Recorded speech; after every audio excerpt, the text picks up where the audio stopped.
आप देख रहे हैं प्रचंड समय का हिंदी बुलेटिन गतिमान। मैं हूं अश्विनी वर्मा शिमला से। नमस्कार। आधुनिक भारत के निर्माण में कांग्रेस की विशेष भूमिका। मुख्यमंत्री जोहार बाल मंच के राष्ट्रीय अधिवेशन संवाद 23 का किया शुभारंभ।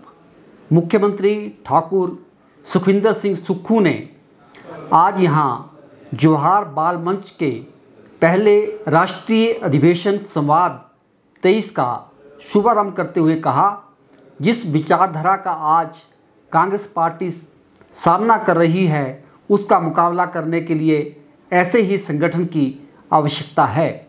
उन्होंने कहा कि कांग्रेस के वरिष्ठ नेता राहुल गांधी ने भारत जोड़ो यात्रा से प्रेम का संदेश देश के कोने कोने तक पहुंचाया।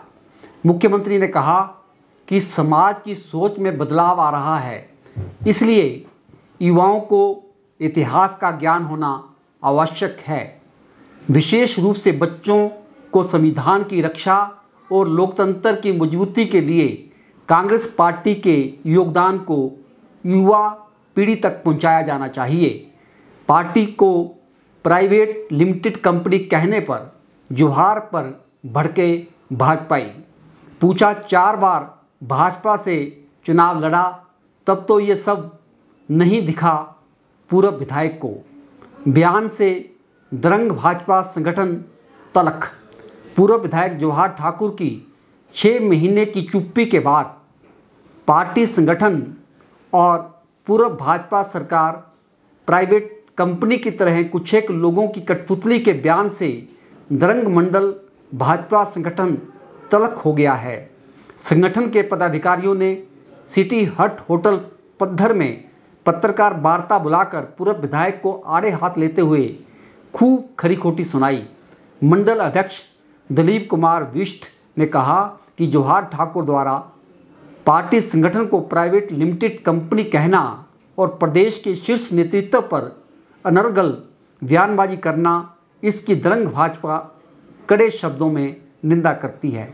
जोहार ठाकुर लंबे समय से भाजपा में रहे हैं, 4 बार विधानसभा चुनाव लड़ चुके हैं। जिस पार्टी ने उन्हें 3 बार विधानसभा का चुनाव लड़वाया और 1 बार उन्हें विधानसभा में दरंग का प्रतिनिधित्व करने का मौका दिया, इतना मान सम्मान देने पर उस पार्टी के खिलाफ अभद्र भाषा का प्रयोग करना उन्हें कदाचित शोभा नहीं देता।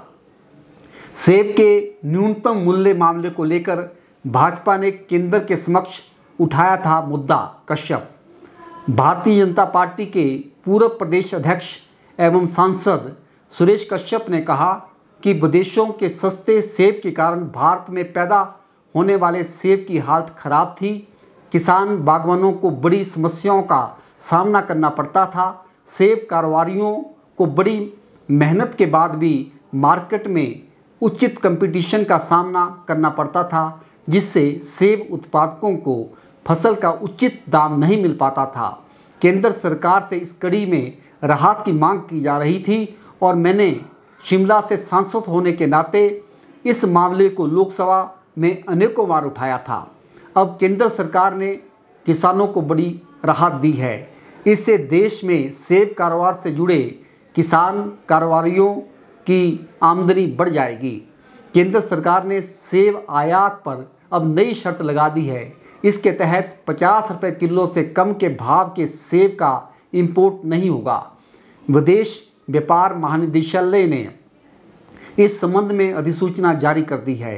अधिसूचना के अनुसार यदि CIF लागत बीमा माल ढुलाई आयात कीमत 50 रुपये किलो से कम आती है तो इस तरह के सेब का आयात नहीं किया जाएगा। इससे हिमाचल के सेब उत्पादकों को बड़ा फायदा होगा। इस फैसले के लिए हम प्रधानमंत्री नरेंद्र मोदी और केंद्र सरकार का धन्यवाद करते हैं। सेब के न्यूनतम मूल्य मामले को लेकर भाजपा ने केंद्र के समक्ष उठाया था ये मुद्दा। सुप्रीम कोर्ट ने साफ किया है कि राष्ट्रीय राजधानी दिल्ली क्षेत्र की सरकार के प्रशासनिक अधिकारियों पर दिल्ली की चुनी हुई सरकार का नियंत्रण है और नौकरशाही के ऊपर उसी का कंट्रोल रहेगा। शिमला नगर निगम के महापौर और डिप्टी महापौर का चुनाव 15 मई को। शिमला नगर निगम के नए महापौर व उप महापौर के लिए शहरवासियों को 3 दिन का इंतजार करना पड़ेगा। 15 मई को शिमला नगर निगम को नया महापौर और उप महापौर मिल जाएगा। मुख्यमंत्री सुखविंदर सिंह सुक्खू ने गुरुवार को शिमला में पत्रकारों के साथ अनौपचारिक बातचीत में कहा कि महापौर और उप महापौर को लेकर 14 मई को बैठक रखी गई है। 15 मई को शिमला के महापौर और उप महापौर का चुनाव होगा और नाम का ऐलान भी कर दिया जाएगा। हिमाचल की तपिश बढ़ गई, 39 डिग्री पहुंचा पारा, 13 से फिर बारिश का अलर्ट। हिमाचल प्रदेश में धूप खिलने से पारा लगातार बढ़ रहा है। मैदानी क्षेत्रों के पारे में 3 से 4 डिग्री का उछाल आया है। गर्मी के जोर पकड़ने से लोगों के पसीने छूट रहे हैं। ऊना में एक दिन पहले अधिकतम तापमान 36 डिग्री सेल्सियस था, जो गुरुवार को 39 डिग्री सेल्सियस पहुंच गया। वहीं राज्य के पहाड़ी इलाकों में भी तापमान में वृद्धि हो रही है। शिमला में अधिकतम तापमान 24.6 डिग्री सेल्सियस रिकॉर्ड किया गया। 2 दिन में शिमला का तापमान 6 डिग्री का उछाल लेकर आगे आया है। अन्य शहरों में अधिकतम तापमान पर नज़र डालें तो सुंदरनगर में 32.26 डिग्री, भुंतर में 41.19, कल्पा में 21, धर्मशाला में 29.2, नाहन में 32.8, केलांग में 15.3, सोलन में 30, कांगड़ा में 33, मंडी में 33.4, बिलासपुर में 34, हमीरपुर में 35.8, चंबा में 32.9, डलहौजी में 22.3, जुब्बड़हट्टी में 27.4 और कुफरी में 18.4 डिग्री सेल्सियस रहा। शिमला पुलिस की होटल में दबिश, चर्च सहित तस्कर गिरफ्तार। राजधानी शिमला में नशीले पदार्थों की तस्करी में संलिप्त एक शख्स को पुलिस ने धर दबोचा है। पुलिस ने होटल में दबिश देकर आरोपी को काबू किया है। दरअसल पुलिस को सूचना मिली थी कि कुल्लू का एक युवक शिमला में छोटी मात्रा में चर्स बेचने का काला कारोबार कर रहा है। इससे कई युवा नशे की जद में जा रहे हैं। एएसपी शिमला सुनील नेगी ने वीरवार को बताया कि आरोपित के विरुद्ध सदर पुलिस स्टेशन में एनडीपीएस एक्ट के तहत प्राथमिकी दर्ज की गई है। आरोपी को कोर्ट में पेश करने की प्रक्रिया अमल में लाई जा रही है।